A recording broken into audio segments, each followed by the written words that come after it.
வணக்கம், வாழ்க வளமுடன். நான் உங்கள் ஜோதிடர் மாணிக்கவாசன் பேசுகிறேன். ஓம் தத் புருஷாய் வக்கரதுண்டாய் தன்னோர் இந்தி பிரசோய ஓம் ஸ்ரீம் க்ரீம் க்ரீம் க்ளோம் தம் கணபதியே நம. ஓம் கிரீம் ஆதித்யாய சோமாய மங்களாய புதேச குரு சுக்கிர சனி பிச்சராக கேதானங்க. ஓம் ஸ்ரீம் க்ளீம் பஞ்சபூத விசேஷம் அங்கிரங்கு பஞ்சபூத விசேஷம் லங்கோங்கு பஞ்சபூத விசேஷம் ஓம் நங்குமங்கு பஞ்சபூத விசேஷ சுவாகம். 9 நவகிரகங்கள் 5 பஞ்சபூதனோட அனுகிரகம் பரிபூர்ணமாக அனைத்து ஜோதிட அன்பர்களுக்கும் ஆன்மீக பெரியோர்களுக்கும் கிடைக்க எம்பெருமான் முருகப்பெருமான மனதார பிரார்த்தனை பண்றோம். ஓம் சரவண பவாய நமக. இன்னைக்கு நாம் பார்க்கக்கூடிய தலைப்பு என்னன்னு பார்த்தோம்னா, மிதுன லக்னத்திற்கு சனீஸ்வர பகவான் என்ற ஸ்தான பலன்கள் என்ன அப்படின்னு தான் பேச போறோம். சனீஸ்வர பகவானோட அதி தேவதை யார் அப்படின்னு பார்த்தோம்னா தர்மசாஸ்தா. அடுத்தது பார்த்தோம்னா கால பைரவர். ஓகேங்களா, இவங்கள வழிபாடுகள் வச்சுட்டோம்னா சனீஸ்வர பகவானோட நற்பலன்கள் மிகுதியாக நடக்கும். ஓகேங்களா, சனீஸ்வர பகவான் வந்து பார்த்தோம்னா ஆயுள்காரகன். ரெண்டாவது பார்த்தோம்னா தர்மத்தின் தலைமகன். ஓகேங்களா, நவகிரகங்களில் ஈஸ்வர பட்டம் பெற்ற ஒரே கிரகம் சனீஸ்வர பகவான் தான். ஓகேங்களா, இவர் வந்து 7 சனி அஷ்டம சனி அப்படின்னு பலாபலங்களை கொடுக்க வல்லவராக இருக்கிறார். ஓகேங்களா, இவரோட 30 வருடத்திற்கு ஒரு முறை அவர் நின்ற இடத்துக்கே வந்து சேருவார். ஓகேங்களா, இவருடைய ஒரு ராசி மண்டலத்தை சுத்தருக்கு 30 வருடங்கள் ஆகும். ஓகேங்களா, 2.5 வருஷத்துக்கு ஒரு தடவை இவர் வந்து கிரக பயிற்சி ஆவார். ஓகேங்களா, இவர் வந்து 7 சனி காலத்துல எல்லாம் அந்த அளவுக்கு கெடுபலன்கள் நல்லா பொசிஷன்ல சுயஜாதத்தில் நல்ல கண்டிஷன்ல கேந்திர திரிகோணங்களை வந்து சசமாக யோகம் பெற்று லக்னம் சூப்பராக இருந்துட்டாருன்னா 7 சனியெல்லாம் அதிகமாக பாதிக்கிறது தான். ஆனால் அஷ்டம சனி அப்படிங்கிற காலத்துல வந்து ஜாதகர் வந்து நன்மைகள் அதிகமாக செஞ்சு ஒரு புண்ணிய காரியங்கள் அதிகமாக பண்ணியிருந்தாங்கன்னா அது அஷ்டமி சனி காலத்தில் எந்த கெடுபலன்களும் தருவதில்லை. இதுதான் உண்மை. சனீஸ்வர பகவான் வந்து ஒரு அற்புதமான ஒரு அற்புதமான கிரகம். ஓகேங்களா, அவர் வந்து என்னன்னா அவர் வந்து கரெக்டாக இருக்கணும். அவருக்கு வந்து எல்லா விஷயத்திலையும் நம்ம கரெக்டாக இருந்துட்டோம்னா நம்ம எந்த தொந்தரவும் பண்ண மாட்டார். ஓகேங்களா, நற்பலன்களை வாரி வழங்கிட்டு போயிடுவார். ஓகேங்களா, இவர் வந்து பார்த்தோம்னா மிதுனத்தில் இருக்கும்போது மிதுன ராசிக்கு வந்து இவர் வந்து பார்த்தோம்னா 8-9 குடையவராக வருவார். 8-9 குடையவராக சனீஸ்வர பகவான் வருவார். இப்போ பலன்கள் பார்க்கறதுக்கு முன்னாடி என்னுடைய வீடியோவை பார்த்துருந்தீங்கன்னா சப்ஸ்கிரைப் பண்ணிக்கோங்க, பெல் சிம்பிள் அமைக்கிங்க, உங்கள் ஃப்ரெண்ட்ஸ்க்கெல்லாம் ஷேர் பண்ணுங்க. ஓகேங்களா, பார்த்து முடிச்சுட்டு. ஓகேங்களா, இப்போ மிதுன லக்னத்துக்கு வந்து 8 குடையவர் 9 குடையவராக வர்றாரு. 2 வேலையும் செய்வார். இவர் நண்பனாக இருந்தாலும் கூட. ஓகேங்களா, இவரே ஒரு கெட்ட கிரகத்துக்கு அதிபதியாக வேற இவருக்கு வந்து ஒரு லக்னத்துக்கு அசுபரா இருந்துட்டாலும் கூட இவர் பலம் புரிஞ்சு நல்ல ஸ்தானத்துல தான் நன்மைகளை அதிகமாக செஞ்சிருவார். இதுதான் சனீஸ்வர பகவான் இருக்கிற ஒரு சூப்பரான விஷயம். அதே நட்பு வீடாக இருந்தாலும் கூட அவர் கெட்டு போயிட்டுனா கெடுபலன்கள் தான் நடக்கும். அந்தந்த ஸ்தானத்துக்குள்ளான பலன் என்னவோ அதை தட்டாம கொடுத்துட்டு போயிடுவார். அதுக்கு நீங்க வந்து நிறைய தர்மகாரிகள் பண்ணணும். ஏன்னா தர்மத்தின் தலைமகன். ஓகேங்களா, தர்மகாரகன், நீதிமான். அதனால இவர் வந்து 8-9 குடையராக வந்தா ஃபர்ஸ்ட் 8 குடையனோட 19 காலத்துல ஃபர்ஸ்ட் 8ஆம் அதிபதிக்குண்டான வேலைகளை செய்வார். அதுக்கு அடுத்ததான் 9 குடையரோட வேலைகளை செய்வார் மிதுன லக்னத்துக்கு. அதனால மிதுன லக்னக்காரங்க வந்து இவரோட திசாபுத்தி நடக்குது அப்படின்ட்டா நிறைய தர்ம காரியங்கள் நிறைய பண்ணுங்க, புண்ணிய காரியங்கள் நிறைய பண்ணுங்க. சபரிமலை ஐயப்பனோட வழிபாட்டை வச்சுக்கோங்க. ஓகேங்களா, ஏன்னா ஐயப்ப பக்தர்களை சனீஸ்வர பகவான் அதிகமாக சோதிப்பது இல்லை. ஓகேங்களா, அதனால அவர் வழிபாட்டை வச்சுக்கோங்க. உங்களால் சபரிமலை போக முடியல அப்படின்னா பக்கத்தில் இருக்கிற ஐயப்பன் கோயில் ஏதாவது இருந்துட்டா தர்மசாஸ்தா ஐயப்பனோட டெம்பிள் எங்கே இருக்குதோ அங்கே போயிட்டு இது எள் விளக்கு ஏற்றி பரிகார பூஜைகளை செஞ்சுக்கோங்க. கேரளா முறைப்படி நிறைய பரிகாரங்கள் இருக்கு. அது மாதிரி அந்த பரிகாரங்கள் நீங்கள் ஏதாவது ஒன்று செஞ்சாலும் செய்யலாம். அல்லது மெயின் வந்து கேரளாவில் எல்லாம் பார்த்தோம்னா ஒரு எள் முடிச்சு போட்டு வச்சுருப்பாங்க. அதை ஒரு மெயின் விளக்கு ஒன்று ஏற்றிருப்பாங்க. அதில் ஏற்றிட்டு எல்லாருமே தலையை சுற்றி நல்லா பிரார்த்தனை பண்ணி வைப்பாங்க. யாருக்கு முன்னாடியும் தர்மசாஸ்தா ஐயப்பனுக்கு முன்னாடி.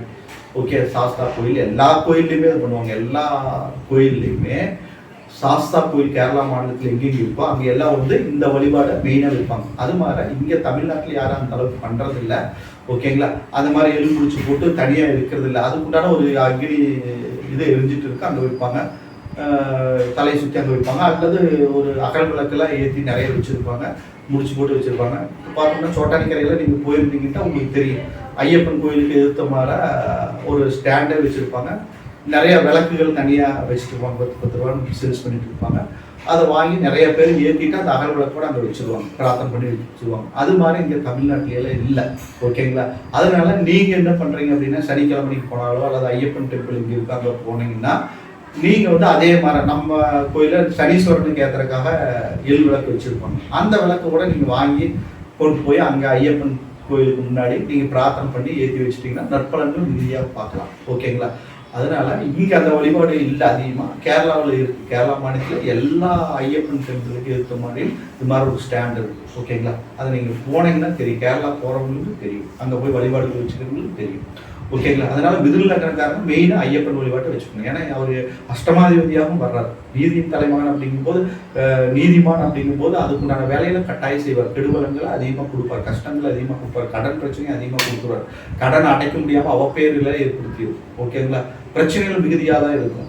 பார்த்தோம்னா இந்த பிரச்சனைகள் செய்வார், பிரச்சனைகளை செய்வார். ஓகேங்களா? 4, 8, 9 கூடியவர் லக்னத்தில் உங்களுக்கு இருக்கிறாருன்னா இந்த ப்ராப்ளங்கள் அதிகமாக இருக்கும். கடன் பிரச்சனை, வீடு நிமித்தமாக கடன் பிரச்சனைகள் அதிகமாக இருக்கும்.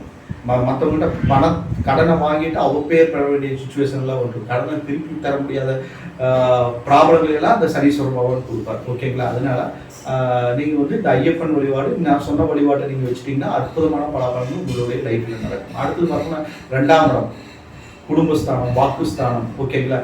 இந்த இடத்துல அவர் இருக்கும்போது, கல்வி ஸ்தானம் இருக்கும்போது கல்வியில் கொஞ்சம் பிரேக் ஆகி அப்புறம் தான் நல்ல முன்னேற்றங்கள் ஏற்படும். ஏன்னா 8 குடையவனாக இருக்கிறார் இல்லையா, அவர் அந்த இடத்துல இருக்கும்போது ஏதாவது ஒரு தடைகள் வந்து தான் போகும். தொழிற்கல்வியை கொடுத்துருவார். வேற ஏதோ ஒரு விதத்தில் உடல் உழைப்பு மூலமாக தான் தொழில்கள் அமையும். உடல் உழைப்பு அங்கே இருக்கும். ஓகேங்களா? அப்போ குடும்ப உறுப்பினர்கள் மூலமாக கொஞ்சம் பிரச்சனை, போராட்டங்கள், 2ஆம் இடத்துல வாக்குஸ்தானத்தில் இருக்கும்போது கொஞ்சம் ப்ராப்ளங்கள் எல்லாம் வரும். ஓகேங்களா? அதுக்குண்டான வழிபாடுகள் மெயினாக நான் சொல்லியிருக்கிறேன். ஐயப்பன் வழிபாடு வச்சுக்கிறது, சாஸ்தா வழிபாடு வச்சுக்கிறது, காலபைரவர் வழிபாடு எல்லாம் வச்சுக்கிட்டிங்கன்னா கூட நல்லது நடக்கும், அற்புதமான பலாபலங்கள் நடக்கும். ஓகேங்களா? அடுத்தது சிம்மத்தில் இருக்கும்போது அது பகை வீடாக அவர் தொடரும். 3ஆம் இடம் தைரிய வெற்றி ஸ்தானம். இங்கேயும் ஒரு ஆவரேஜான பலாபலங்கள் தான் மிதுன லக்னத்துக்கு கிடைக்கும். ஓகேங்களா? அந்த அளவுக்கு நற்பலன்கள் நடக்கும் அப்படின்னு சொல்ல முடியாது. பிரார்த்தனைகள் பண்ணிக்கணும், குரு பார்வை பெற்றிருந்தாலும் நல்லா இருக்கும். ஓகேங்களா? அடுத்து பார்த்தோம் 4ஆம் இடம். ஓகேங்களா? 4ஆம் இடத்துல வந்து 8, 9 பிள்ளைங்க வந்து அமரும்போது இங்கேயும் ஒரு ஆவரேஜான பலாபலங்கள் நடக்கும். ஹை லெவலில் பலன்கள் நடக்கும்னு சொல்ல முடியாது. அடுத்து பார்த்தோம்னா 5ஆம் இடம் பூர்வ ஸ்தானத்தில் வந்து சனி வந்து சனீஸ்வர பகவான் உச்சமாக இருக்கும்போது ஒரு திரிகோணாதிபதி கேந்திர திரிகோணத்தில் வந்து உச்சமாக நல்ல பலன் தான். ஆனால் 8 குடைய வேலையை அங்கே செய்வார். குழந்தைகள் வழியில் நம்மளுக்கு செலவுகள் கொடுத்துருவார். ஓகேங்களா? புத்திர வழியில் செலவுகள் மிகுதியாக இருக்கும். ஆனால் தாப்பனார் வழியில் அனுகூலம், நல்ல முன்னேற்றங்கள் ஏற்படுறது, குலதெய்வங்கள் அனுகிரகம் கிடைக்கிறது, இந்த மாதிரி நல்ல பலன்களும் நடக்கும். 2 கலந்தே நடக்கும். ஓகேங்களா? அது இன்னொன்று கெடுபலங்களே எனக்கு நடக்கல அப்படின்னா நீங்கள் நிறைய போன ஜென்மத்தில் நிறைய புண்ணியங்கள் பண்ணியிருக்கீங்கன்னு அர்த்தம். அதுதான் அர்த்தம். நீங்கள் அனுபவிச்சுட்டு சஞ்சீத கர்மம் அப்படிங்கிற அமைப்பில் வந்து. ஓகேங்களா? அதனால சனீஸ்வர பகவானோட பலாபலன்களை யாராலையும் விபரீத்து சொல்ல முடியாது. ராகுவோட பலன்களை தான் விபரீத்து சொல்ல முடியாது அப்படின்னு. ராகுக்கு சொந்த வீடு இல்லை, அதனால எதை வச்சு எப்படி கால்குலேட் பண்றதுன்னு சொல்லுவாங்க அப்படின்னு. ஆனா சனீஸ்வர பகவானை தான் ஆராய்ச்சி பண்ண முடியாது என்ன பொறுத்தளவு நான் சொல்லுவேன். ஓகேங்களா? ஏன்னா நீங்க என்ன தர்ம காரியங்கள், நீங்க என்ன புண்ணிய காரியங்கள் பண்ணியிருக்கிறீங்க அப்படின்னு பொறுத்துதான் சனீஸ்வர பகவான் வந்து உங்களுக்கு பலன் கொடுப்பார். அதை முதல்ல மைண்ட்ல வச்சுக்கணும். ஓகேங்களா? ஆனா ராகுவும் கூட நமக்கு ஈஸியாக கணிச்சல். என்னை பொறுத்தவரை ராகுக்கு நான் பலன் சொல்லி எதுவுமே மிஸ் ஆகிறது இல்லை, கரெக்டாக தான் இருக்கு. அதே மாதிரி சனீஸ்வர பகவானுக்கும் நான் கரெக்டாக தான் இருக்கேன். சனீஸ்வர பகவானோட திசாபத்தியிலாம் மிகப்பெரிய யோகங்களை அனுபவிச்சிருக்கிறேன். அதனால நற்பலன்கள் மிகுதியாக நடக்கும், நன்மைகள் அதிகமாக நடக்கும், ஒன்றும் ப்ராப்ளம் இல்லை. ஓகேங்களா? அடுத்தது பார்த்தோம்னா விருச்சிகத்தில் பகை வீட்டில் 8 குடையவன் 6ஆம் இடத்துல இருக்கும்போது ஒரு அற்புதமான பலாபலங்கள். அவரே 9 குடையவன் வந்து பலன்கள் 2 நடந்து மிதுன லக்னத்தை பொறுத்தளவு சனீஸ்வர பகவான் வந்து 2 பலன்களையும் சேர்த்தி கொடுக்கறதுக்கு வல்லவராக இருக்கிறார். ஓகே, நன்மை தீமை 2மே கலந்துதான் கொடுப்பார் சனி 19 ஆளுங்கள். ஓகேங்களா? அடுத்தது பார்த்தோம்னா மிதுன லக்னத்துக்கு 7ஆம் இடத்துல சனி நிற்கும் போது அப்போ மனைவி மொழியில் பிரச்சனை, சண்டை சச்சரவுகள் நடக்கும். நன்மை தீமை 2மே கலந்துதான் நடக்கும். ஓகேங்களா? 9 குடையவன் அங்கே வந்து இருக்கும்போது ஒரு அற்புதம். அடுத்தது பார்த்தோம்னா அஷ்டமாதிபதி அஷ்டமஸ்தானத்தில் நிற்கிறது. மிதுன லக்னத்துக்கு அஷ்டமாதிபதி சனீஸ்வர பகவான் அஷ்டமஸ்தானத்தில் நிற்கிறது. விபரீத ராஜ்ய அமைப்புங்கிற இடத்துலையும் வேலை செய்வார். அப்புறம் தெய்வீக காரியங்களில் தடை தாமதங்கள் எல்லாம் ஏற்படும். ஓகேங்களா? 8, 9 குடையராக 2 விதமாக வர்றதுனால 2 பலன்களும் கலந்து தான் நடக்கும். ஓகேங்களா? அடுத்து பார்த்தோம்னா 9ஆம் இடம் பாக்கியஸ்தானத்தில் ஆட்சி பலம் பெறும்போது அந்த திசாபுத்தி நடக்கும்போது ஃபர்ஸ்ட் பாக்கியஸ்தானத்துக்கு உண்டான பலாபலன்கள் நடக்கும், நற்பலன்கள் மிகுதியாக நடக்கும். அடுத்து ஒரு 9 வருஷம் அப்படிங்கும்போது பார்த்தோம்னா இந்த கொஞ்சம் அந்த வழியிலேயே கொஞ்சம் கெடுபலன்கள் நடக்கிறதுக்கு வாய்ப்புகள் அதிகம். ஓகேங்களா? 2 கலந்து தான் நடக்கும். ஓகேங்களா? அடுத்தது 10ஆம் இடத்துல நிற்கும்போது தொழில் மூலமாக கடின உழைப்பு மூலமாக வருமானம் ஈட்டுறது, அது மூலமா நன்மைகள் நடக்கிறது. ஓகேங்களா? கஷ்டப்பட்டு ஒரு உடல் உழைப்பு வந்து அதிகமாக கஷ்டப்பட்டு நீங்கள் வேலை செஞ்சுட்டீங்கன்னா எந்த ப்ராப்ளமும் இல்லை. மிதுன லக்னக்காரர்கள் வந்து உடல் உழைப்பு மூலமாக எந்த வேலை செஞ்சாலும் உங்களுக்கு வந்து நற்பலன்கள் அதிகமாக நடக்கும். ஓகேங்களா? அதிகமாக நடக்கும். அடுத்தது 11ஆம் இடம் லாபஸ்தானத்தில் சனீஸ்வர பகவானுக்கு உகந்த இடம் தான் கோச்சார பலன்களுக்கெல்லாம். அதனால ஓரளவுக்கு நற்பலன்கள் நடக்க அதிக வாய்ப்பு. ஆனால் அங்கே வந்து நீச்சமாகிறார். அங்கே வந்து நீச்சமாகிறார்.